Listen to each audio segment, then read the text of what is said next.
What up, everyone? Welcome to the Hustle Podcast. My name is William Cervantes, aka Wilcer.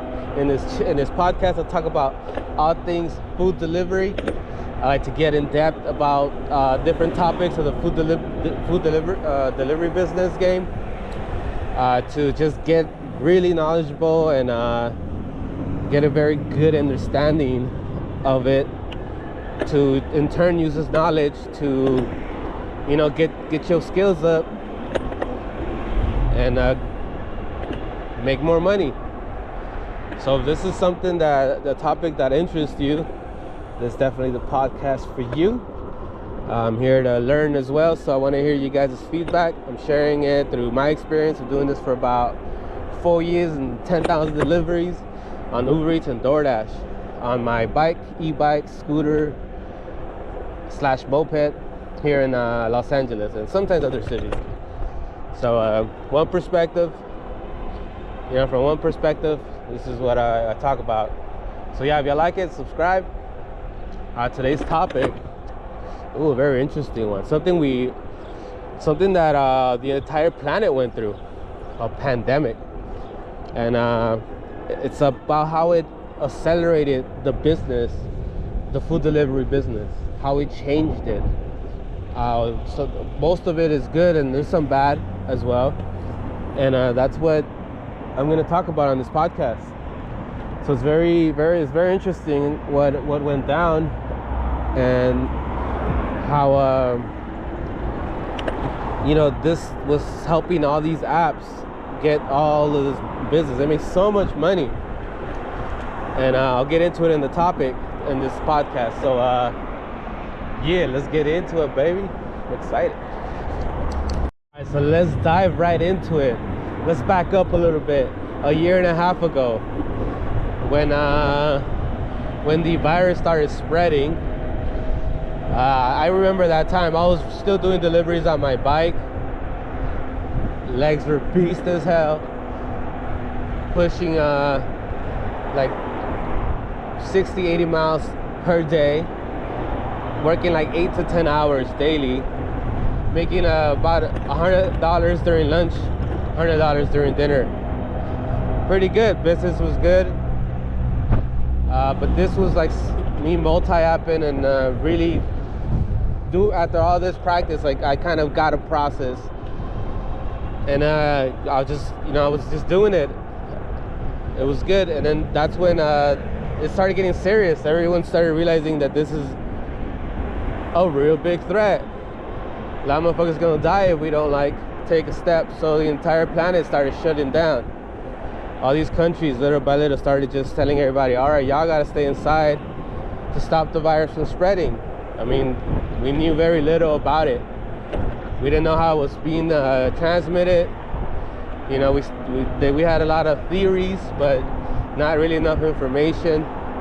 So the best thing to do at that time, and something the footsteps that most countries followed, was like, yo, you gotta shut everything down. Hey, close everything. I'm talking about everything except essential workers. Except the stuff that we need to run, to keep things running. I mean, we still need electricity, we still need to eat, we still need gas in cars. Some people there's a lot of things that a lot of people need to go and do to run everything that we take for granted, really. And all these things, there's people that gotta be there still. Even though during a pandemic, there's a lot of people who still had to go to work. And it was an interesting time too, because they slapped a title on all these different workers and called them the essential workers. We started realizing that the essential workers were the doctors, the nurses, right? People working and running federal buildings, people running the power plants, and even in the food industry, it was the frontline workers. It was the cashier, the cook. It was the waiters, the busboy. Those are all essential workers. The delivery drivers, the taxi drivers, Like, it was a crazy time. We started seeing like what was really important, and all these things that were just like, nope. Like here in California specifically, they started saying like, yep, writing a list of all the things that were essential and all these things that didn't matter. There was areas in LA that were just completely shut down, like the fashion district. They're like, hey man, that shit ain't important right now. People out here dying and y'all here trying to look cute. Shut that shit down. To me, it was just crazy to see what we decided to shut down and decide wasn't important, and then what was. So what we do during that time, this food delivery thing, guess what? Essential worker, son. They're like, yeah, you get your ass out there, keep delivering this food. We need your ass. Well, no shit. My experience before the pandemic started, it was like this. You go into a restaurant, you tell them you're here for a pickup, 1 minute, we'll get to you in a minute. They're busy, right? Plus, it's kind of like, it kind of felt like we were bothering them. Because in a way, this business is new. A lot of these places aren't really used to having the flood of people coming in, asking, hey, I'm here to pick this up for this person. It's like different because it was more people just coming in, dining out, or put the order and they'll take it to go. It wasn't like someone came in to pick up food to take it to somebody else. It's just, so like these businesses started getting the hang of it, and they started adapting, but very little. They weren't really, it wasn't really that much a priority because the business, they were getting some business, not a lot. Some businesses relied on it more than others. So the priority was definitely not, we weren't the top on their list, right? Obviously the customers dining in, ordering food, they were the priority. And you know, we kind of had to deal with that. We were put to the side and we got helped when we got helped. But then when the pandemic hit, shit, they told everybody to stay home. No one can go out and sit down at a table and have breakfast or lunch or dinner. There was only 2 ways to get food, or 3, hold on. There was one, you order takeout, right? You go to the restaurant yourself and you order food and take that shit home. 2 is you order the food you order either directly to the restaurant or through one of these apps. That was it. That was the only option you had. So what happened because of that? Well, there was people who were using these apps regularly to order food. People who are busy, people don't have like time to go to the store, and you know, they got to take care of the kids, and you know, all these reasons. But now everyone had to stay home, and those who didn't have to stay home, they were probably afraid of getting the virus themselves, so they stayed away from places that had a lot of people. So now these restaurants, there's only 2 ways to make money. You got to rely on your customers ordering food, or you have to have these apps so your customers can order food from your restaurant. So that flooded these restaurants with people coming to pick up, and the entire layout of the restaurant wasn't built for that. It wasn't built for having more, like most of their business being takeout orders. So what improved for them? Their packaging got fucking prestige. Man, they got that shit down so well. Before, holy shit, their packaging was terrible. They just, I mean, they didn't, like I said, they didn't put much time into it. It was just like, all right, just bag it up and then here, take it. Things will tip over, they'll spill. It was just cheap plastic bags, and they just didn't have it together. And I'm not saying all restaurants, but most were like this. The pandemic woke their asses up. They're like, holy shit, like this is the only way we're getting business. And they started learning from their mistakes and started like getting better at packaging and organizing the deliveries. And all restaurants were forced to have a system so that we can so they can be more efficient to meet the demand of to meet the demand of the new, basically this entire fucking shift that the entire planet is going through. So I mean, these people were sitting around like, holy shit, all right, what are we gonna do? We have to adapt or we're gonna fail. And you know what? A lot of business went down under. It's sad as fuck that a lot of these businesses, a lot of restaurants could not survive the pandemic. They didn't adapt. They just didn't have the traffic, or they didn't have the resources to maintain or stay afloat during the pandemic. A lot of them went out. The first ones I noticed improving were all the franchises, all the chains, all the big name brands. Because you know why? They got money to sit people down, pay them a bunch of money to like, hey, we need a system to improve this, the packaging. The demand just dramatically increased. So I noticed that all the processes in restaurants just started getting faster. Their packaging started getting better. They even started like investing in screens, and they started having their own separate window, their own separate tables, their own separate line just for deliveries. So even though in the beginning it was chaotic, it forced them to get it on their A game. It forced them to be able to get very efficient.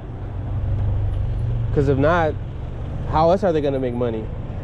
They didn't have any other way. And some places can't afford to not get business. These restaurants have very thin margins. They can't afford a day of business, let alone a year and a half. So they got on it. Ooh, man, the dramatic improvement that these restaurants have made since is so crazy. Now you go to a restaurant, and it's not just the restaurants, even the apps. The apps, I feel like they got so much experience from, like, the apps improved dramatically as well from the timing. Like, well, part of it is the restaurant making sure that they give Uber and DoorDash the correct time that it's going to take them to make the food. And then Uber takes that information and they know when to send you depending how far you are from the restaurant. All that timing got better because of the amount of deliveries, the amount of the time, the amount of customers and business that they started getting. All that data that they collect, they just improve. So now when you walk in, now every time I go into a restaurant, like 90% of the time it's ready. That thing's sitting there and it's just waiting for you to pull up and just grab it. Crazy how, and then it went from like waiting around 10 minutes, like 5-10 minutes, which 5 minutes is a long time to be waiting at a restaurant. It's a long time. I don't wait that long anymore. I get theirs already, I look at them and see if they actually got their shit together. I start hella judging, and I'm like, yeah, these guys are not, they're not here today. They're not present. They're probably short staffed, or so I just get out of there, go to my next delivery. But they got so much faster with that. And the customers started ordering more and more and more. They started getting very good at it. They started to learn how to use the app better. They started to rely on it a lot more. They started I know a lot of deliveries I'll get of someone ordering it for like their kids. They're at work, they'll order food, send them to their kids. They didn't used to do that. They'll just leave food at the house. But they got so accustomed to these apps, that's like a normal thing for them. Even though it's pretty expensive, they still, I mean, that hasn't slowed down at all. So, and then because of the pandemic, there was so many new people added to the platform, like to order food. It was a crazy. I wish I had numbers. God damn it! I read an article that showed the dramatic increase of how many new users signed up for the platforms. It was ridiculous. Like, so now you have all these people that probably wouldn't have downloaded the app during the pandemic if it didn't happen. Now they all have the apps on their phone with their accounts, debit cards attached to it, ready to just open it and order food anywhere they are. So now they learned how to use these apps. So whenever they don't feel like going anywhere, whenever someone wants to have a day to just chill, it's very easy for them to just pop up the app and I order food, get everything delivered to your door. And now it's not just food. There's grocery shopping. You can buy alcohol. I mean, you could get alcohol delivered to your door. It's nuts. So, and you notice the difference too in the amount of money that there is to be made. Crazy increase. Started going from making $200 a day. Now when I go out there, it's like I gotta make $300. That's it, minimum.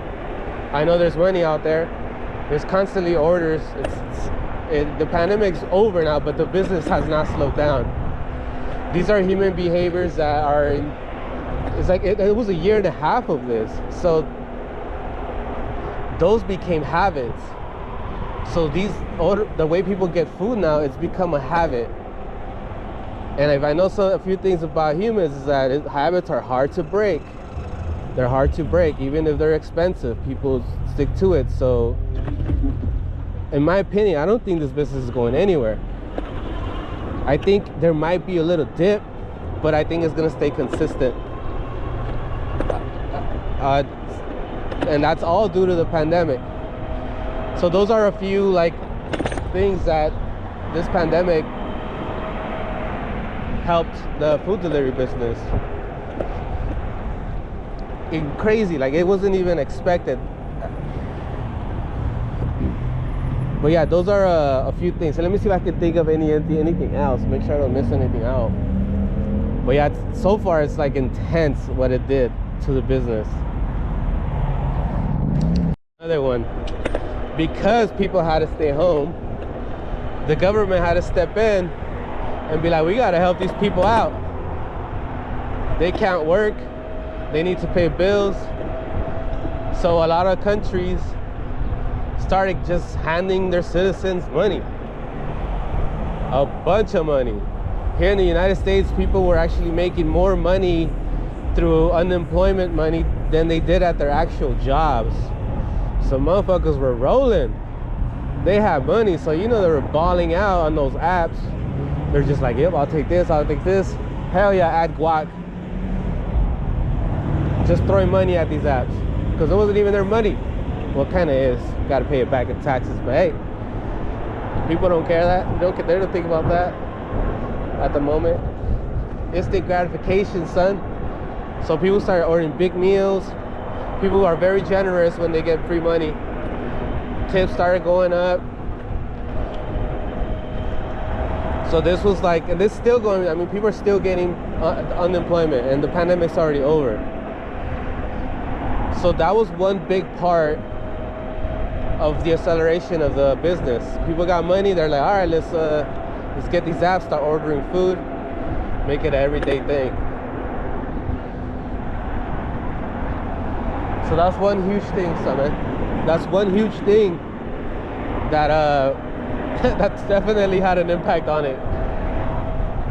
All that money in circulation, people gotta eat. Shit. Motherfuckers are ordering food all day.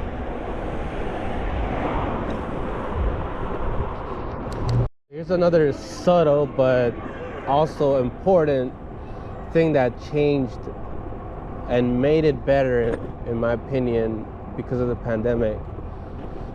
Was we started doing because the virus is spread through. We learned that it was spread through being close to people, and it was respiratory, so we'll travel in the air and our molecules, so when we sneeze and all that. So the company started doing it was to encourage customers to order food, right? It was no contact deliveries. So no contact deliveries is basically you delivering the food and having instructions of where to leave it. Leave it in the front door, leave it in the lobby, leave it on a chair, leave it on a couch, leave it in whatever, like a box, and take a picture of it and then write a description and send it to the customers. Now, why is that a good thing? Well, for one, You ain't gonna catch the Rona. Shit. Your ass could have it, you don't even know. They could have it, you don't know. Takes up to 14 days to find out you got it. So you walk around all week, you know, planning on your vacation next week, and then you don't know, you walk around with COVID-19. So they started no contact deliveries. That encouraged people to order food and not have to worry about, you know, having face-to-face with their delivery driver. And it helped us, the delivery driver, because we ain't gotta wait around for the customer. We got specific instructions to just leave it there and bounce. That is a huge thing, because customers are unpredictable how long they're gonna take. I mean, you can get good, like I learned how to call them ahead of time, communicate with them, but even then their asses still might not come outside. A lot of the customers will do this one. Call me when you're here so I can go downstairs and get, like, motherfucker, I'm gonna call you way ahead of time so you can get there. Like, what makes you think it's okay for you to, like, for when you're there outside waiting, then I'm gonna have to wait your ass to come out, which can take anywhere between a minute to like fucking 10 minutes. You don't know how big their place is. There's a specific building in USC, the Lorenzo. That motherfucker is huge. Big ass like building, and there's a bunch of students. And it takes them so long to get to where we usually meet them. There's only two places we can meet them, either the roundabout or in the other side of the street. And for them to get out their suite, walk all the way to an elevator, get their asses down, and then walk all the way to the front of where you're at, how much do you think that's gonna take? That's like 5-7 minutes. So, I mean, for someone who's probably delivering there for the first time, you pull up and you're like, I'm here, all right, be right down. You're just sitting there for 7 minutes. That's not cool, fam. So with no contact deliveries, you have an assigned place where to leave the food. So usually they give you instructions on how to get in the building, what to do, and where to leave it. So it's easier to kind of calculate and know how long you're going to take there without relying on the customer showing up or not. So that helped with timing. It helped us do things quicker, which in turn helped it easier to multi-app, because you know you're not going to have to wait for them making other orders, pushing other orders to be late. So it was like something that ended up working out so well, because we didn't have to, you know, like I said, rely on the customer and their unpredictable behaviors and showing up and their attentiveness on their phone. There's times where customers just, you know, they forget about it. They literally forget, and their phone is just there. Then you call them, they don't answer. They're not around their phone. So it's like this no contact delivery definitely helped save us a lot of time. Also, it helped protect us from fraudulent, false claims, basically, because customers, it happens once in a while where a customer claims they never got the food. A lot of things could have happened. Their neighbors could have stole it. You guys could have left it at the wrong door, or they could have just straight up lied just to get some, for them to get a refund and get free food, basically. So the picture thing, you take a picture of the food, is right in front of their suite or their porch or whatever, and then you send it to them. DoorDash is gonna have a picture of that too. You know, they actually have access to all your messages when it's done via app. So it protects you from them making false claims. So that's one thing that I never thought it was gonna happen. I wanted to do something like that, but because of the pandemic, boom, it just happened. And I think it's something that's here to stay. I think the no contact thing, and it's just gonna be something that's normal now. And I think there's a lot of customers who just like that shit. You ever have those days where you're just trying to see nobody, you don't want to talk to nobody, you want to hear nobody's face, or you don't want to hear no one breathing? You're like, I'm hungry though, so you ain't trying to go out and leave the house, so you just order food. Leave that shit in my porch, son. Thank you. You know, that's it. I love those deliveries. Shit, in and out, son. I ain't gotta wait no time. So that's one big thing that, one little thing that they did that ended up being a huge deal for delivery drivers. And it's all because of the Rona. Motherfuckers ain't trying to catch it. This might be the last one. The pandemic also, I mean, a lot of people got let go. They got sent home. Businesses got shut down. Some businesses couldn't survive. They couldn't pay their employees. How to let them go. So there was a lot of new people seeking ways to make money. So the apps were able to capitalize on this because this was considered an essential job. This was something you could do on your own time and make money on the side, because not everybody got unemployment. Some people were just out of luck. So this was a good way for the apps to get new people to start to sign up to use the platform to deliver food. And now more people have signed up to do the app. So there's a lot of people who are actually on the app ready to work. Doesn't mean that they're all gonna do it. So most people do it part-time and do it here just to make a little cash. Very rarely do some people do this actually full-time. But the company's got a bunch of people to sign up to do this. So that helped them a lot. It helped to meet the demand of the surge. There was a big demand. There was a surge. I think basically everything almost doubled the business through the pandemic. So there was a demand, and a lot of you people signed up. There's probably gonna be people that are still gonna be doing it. Some people really enjoyed it. Like me, I really enjoyed it. So I'm here to stay, son. Unless I get hit or some. But for now, that's where we're at. That's, from my opinion, from my perspective, that's what I see that the pandemic has done to the food delivery business. I think it's accelerated its growth. Now, what it's gonna be like in the long run, I'm not sure. I think it's gonna be good, but we're gonna find out in a very, very short future, very quick future. What do you guys think? You guys think that once people start going back to work and being able to eat at restaurants, you think that food deliveries will be a decline? Let me know what y'all think. I'm curious to see what your guys' perspective on this is. But yeah, that's kind of a few things about what the pandemic did. I think it was crazy. It sucked for a lot of people. I hate to see these businesses go out, but I do appreciate the improvements that have been done and make this job a hell of a lot easier, which in turn makes it easier to make more money. But yeah, guys, that's what I got for this one. I like this topic a lot because it was something that not just the US went through. It was the entire planet, and everyone kind of coped with it different. And this was just one of those things that where the companies actually benefited from it, and so did its contractors. But yeah, guys, that's this topic. Hope you guys enjoyed it. Got a little bit of info off of it. Let me know if there's anything you guys want to add to it. Maybe I might have missed something out. There's a lot of things that have changed in the pandemic. Maybe I didn't, touch up on everything. Just a little brief overview. I don't know about brief. Yeah, I did talk a lot, huh? But yeah, guys, like, share the video. I'll catch you guys on the next podcast. Peace.